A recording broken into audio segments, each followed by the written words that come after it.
குண்டம் அருகே இருசக்கர வாகன திருட்டு வழக்கில் 4 பேரை போலீசார் கைது செய்தனர். திருப்பூர் மாவட்டம் குண்டத்தை அடுத்த முண்டுவேலம்பட்டி பாரதி நகரை சேர்ந்தவர் விஜய்.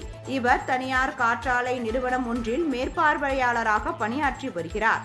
வீட்டின் முன்பு நிறுத்தப்பட்டிருந்த இவருடைய இருசக்கர பேட்டரி வாகனம் கடந்த 4ஆம் தேதி இரவு மாயமானது. இது குறித்து விஜய் அளித்த புகாரின் பேரில் குண்டடம் காவல் நிலைய போலீசார் வழக்கு பதிவு செய்து சம்பவம் நடைபெற்ற பகுதியில் இருந்த சிசிடிவி காட்சிகளின் அடிப்படையில் குற்றவாளிகளை தேடி வந்தனர். இந்த நிலையில் தாராபுரம் அருகே வாகன சோதனையில் ஈடுபட்டிருந்த போலீசார் அந்த வழியாக இருசக்கர வாகனங்களில் வந்த 4 பேரை பிடித்து விசாரணை மேற்கொண்டனர். அவர்கள் மடத்துக்குளம் மெட்ராத்தி பகுதியை சேர்ந்த மணிவாசகம், நாகேஷ், திருமூர்த்தி மற்றும் கனியூர் வஞ்சிபுரம் பகுதியை சேர்ந்த பூபதி என்பதும் 4 பேரும் சேர்ந்து விஜயின் இருசக்கர பேட்டரி வாகனத்தை திருடி சென்றதும் தெரியவந்தது. இதையடுத்து 4 பேரையும் போலீசார் கைது செய்து நீதிமன்றத்தில் ஆஜர்படுத்தி சிறையில் அடைத்தனர்.